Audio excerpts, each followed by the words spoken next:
Assalamualaikum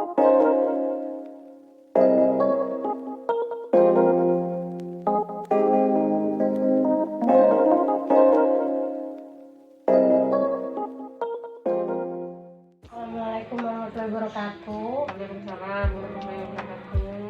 Jadi pagi ini saya akan melakukan pelatihan kelas KKN mengenai pengenalan media pembelajaran online menggunakan Google Formulir. Izin menjelaskan, mari kita mulai materinya ya Bu. Yang pertama, saya akan menjelaskan mengenai pengertian apa itu Google Form. Jadi, Google Formulir adalah aplikasi yang termasuk dalam suite kantor Google Drive.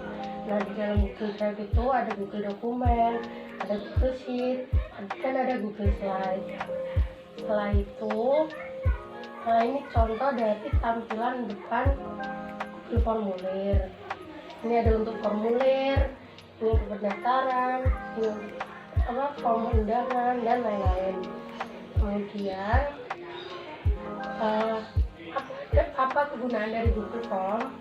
Google Form itu berguna untuk membantu kita dalam merencanakan acara, terus untuk mengirim survei, untuk membuat kuis, dan untuk mencari dan mengumpulkan informasi lainnya. Google Form juga biasa disebut dengan Google Formulir. Kemudian penggunaan Google Form ini juga ada kelebihannya. Yang pertama yaitu kita bisa mendistribusi dan membuat tabulasi secara online dan dengan waktu yang real time. Yang kedua yaitu real time collaboration. Di sini di aplikasi Google Form ini 50 orang itu bisa secara langsung bekerja dalam satu sheet, satu berkas di waktu yang sama, dan apabila ada perubahan yang baru itu nanti bisa otomatis tersimpan. Kemudian yang ketiga yaitu aman.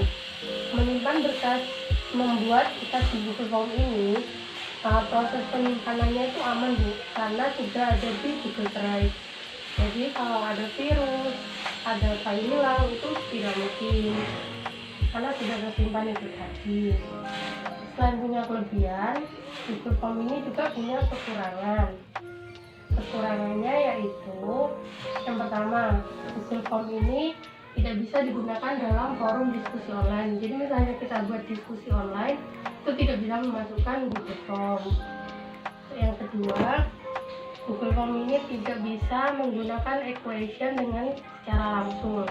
Jadi kayak simbol-simbol matematika yang pecahan atau akar itu tidak bisa digunakan di Google Form. Jadi masih perlu bantuan Word atau kita browsing simbol melalui Google Form biasa.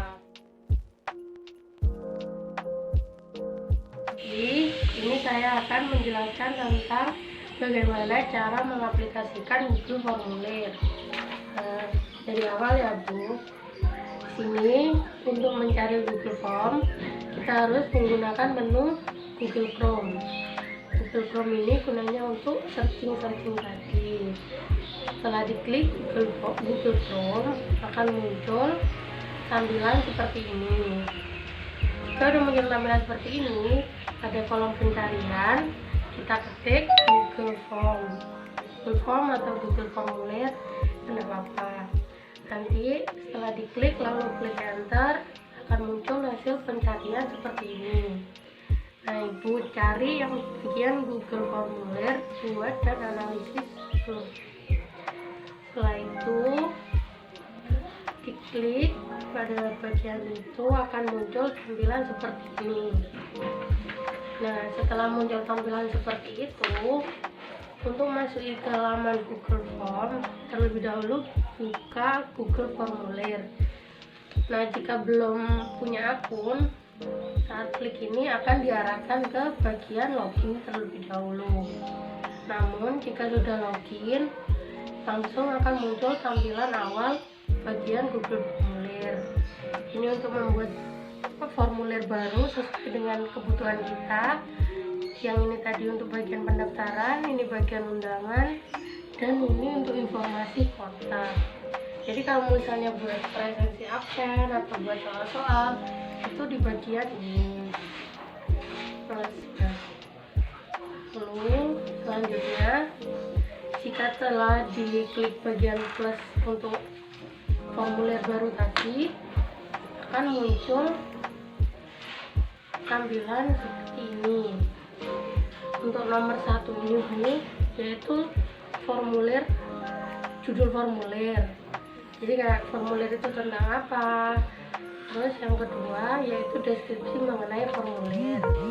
Untuk yang ketiga yaitu tempat kolom pertanyaan. Ini tulis pertanyaan di sini. Selanjutnya yaitu kolom 4 itu bagian jawaban. Di opsi jawaban ini kan ada yang pilihan ganda, ada apa, itu opsinya di sini. Ada jawaban singkat, ada paragraf, ada pilihan ganda, ada kotak centang, dan ada drop down untuk pilihan yang sudah kita sediakan opsinya. Kemudian untuk nomor 6 yaitu jika kita ingin menambah slide pertanyaan kedua, untuk lanjut ke pertanyaan berikutnya. Kemudian yang nomor 7 yaitu kolom wajib isi. Jadi bila ini diaktifkan, setelah kita kirim link ke siswa, misalnya siswa kelewatan untuk mengisi jawaban yang kita buat, otomatis siswa itu belum bisa ngirim karena masih ada yang terlewat. Lalu untuk nomor 8 yaitu tombol gambar. Nah, misalnya di soal nanti dibutuhkan opsi gambar untuk disisipkan, maka klik tombol ini. Yang ke-9 yaitu kolom respon. Respon ini gunanya untuk kita melihat hasil respon dari para responden atas formulir dari kita tadi. Yang ke-10 yaitu menu pengaturan. Dan yang ke-11 yaitu kolom tab untuk memilih warna dari formulir agar menghias jadi lebih menarik. Untuk kolom pengaturan tadi ada bagian seperti ini. Yang pertama yaitu setelan umum. Setelan umum ini ada bagian kumpulkan alamat email. Nah, di sini dikumpulkan alamat email ini, guru bisa mengumpulkan alamat email dari siswa masing-masing atau dari para responden. Jadi nanti responden itu wajib mengisi email sebelum mengisi formulir. Kemudian perlu masuk batasi ke 1 tanggapan. Jika ini diaktifkan, maka formulir ini hanya bisa diisi oleh 1 responden saja. Kemudian kita dapat memberikan akses kepada responden. Kalau ini diaktifkan, itu responden setelah mengirim formulir kita itu masih bisa ngedit ulang, gitu, apa yang dikirim masih bisa diedit ulang. Kemudian kayak yang selanjutnya diaktifkan, lihat diagram itu responden tidak bisa mengedit, namun bisa melihat hasil dari apa yang mereka kerjakan sebelumnya. Selanjutnya yaitu bagian setelan di presentasi. Pada bagian presentasi itu ada tampilkan status progres, yaitu progres dari formulir itu. Yang kedua, baca urutan pertanyaan. Nah, jika ini diaktifkan, maka setiap siswa itu nanti dapatnya itu pertanyaan yang ada di formulir itu secara acak. Kemudian yang ketiga, tampilkan link untuk menyerahkan tanggapan lain. Jadi kalau itu diaktifkan, setelah siswa mengisi link dari kita, itu masih bisa mengisi tanggapan lain. Lalu ini pesan konfirmasi. Misalnya kayak kan setelah mengisi ada tanggapan terima kasih sudah mengisi formulir, atau tanggapan Anda telah direkam, itu bisa diubah di bagian ini. Selanjutnya ada bagian kuis, yaitu bila ini tombol jadikan ini sebagai kuis diaktifkan, maka nanti akan muncul poin-poin untuk muncul nilainya setelah proses pengerjaan, dan kita kita perlu menyantumkan kunci jawaban dari setiap pertanyaan. Untuk opsi kuis sendiri ada menu rilis nilai. Pada menu rilis nilai ini, untuk yang pertama kita bisa menampilkan nilai secara langsung setelah soal dikerjakan. Untuk yang kedua, kita baru setelah koreksi manual baru akan muncul nilai. Jadi kita perlu koreksi baru kita memberikan nilai secara manual. Kemudian ada opsi responden dapat melihat. Nah, jika ini semua diaktifkan, maka responden dapat mengetahui pertanyaan mana yang belum dijawab, jawaban mana yang benar, dan nilai poin tersebut. Kemudian jangan lupa setelah melakukan perubahan pada menu pengaturan, klik tombol simpan di bagian pojok bawah. Setelah disimpan dan setelah formulir siap, maka kita pilih kirim formulir. Pada menu kirim formulir ini juga ada beberapa opsi untuk mengirim, yaitu opsi pertama, kita dapat mengirim link pertanyaan tadi lewat email.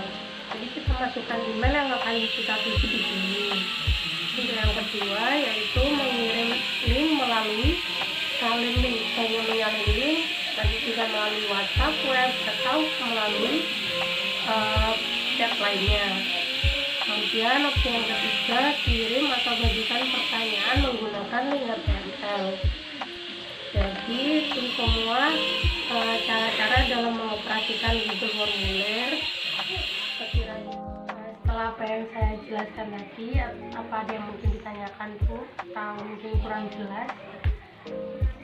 Gini, tadi Dina tadi menjelaskan di sini di Google Formulir ini ada kelebihan dan kekurangannya ya. Yang Bu Dewi tanyakan itu ini, tadi Bu Dewi kok punya unek-unek gini, kekurangan dari Google Form tidak bisa digunakan pada forum atau diskusi online. Berarti ini Bu Dewi tidak bisa tatap muka langsung sama anak-anak? Ya, untuk saya sebelumnya ingin menjawab, saya itu untuk Google Form sendiri itu cuma bisa kita mengirim pertanyaan, mengirim survei, mengirim kuis secara tulisan saja tanpa ada tatap muka. Jadi seperti itu. Jadi untuk mengetahuinya pun kita hanya mengetahui melalui jawaban dari hasil responden. Ya, jadi anak-anak itu nanti hasil respondennya. Terus gimana caranya Bu Dewi melihat hasilnya anak-anak itu dari mana? Untuk bagian melihat hasil responden nanti di bagian sebelah respon tadi Bu, untuk menu ini kan ada bagian sebelah pertanyaan ada respon. Nah, setelah kita klik respon nanti akan muncul siapapun respon yang merespon dari formulir kita. Lalu jika ingin dibuat ke dalam tabel itu akan ada bagian spreadsheet. Nanti kita akan muncul kita akan tahu siapa saja yang sudah mengerjakan, berapa orang, berapa hasilnya, terus siapa saja namanya, apa yang salah, mana yang kurang, itu akan ketahuan semua dari spreadsheet dari formulir itu. Untuk spreadsheet itu otomatis bawaan dari fasilitas Google Formulir. Nah, jadi kita nanti mengetahui anak ini si A salah dari sekian gitu, dari nomor ini gitu. Jadi udah kayak modelnya kayak presensi online-nya dari hasil formulir. Ada yang ditanyakan lagi Bu? Ya, nanti lebih baik nanti saya tak coba dulu. Kalau kayak gini kan nanti kan ngambang. Nah, lebih baik kalau tidak bisa saya tanyakan, nanti saya coba dulu, saya mampu enggak. Seperti itu saya akan tutup. Kalau tidak ada pertanyaan lagi, saya tutup acara kelas kakak kali ini. Kurang lebihnya saya mohon maaf. Assalamualaikum warahmatullahi wabarakatuh.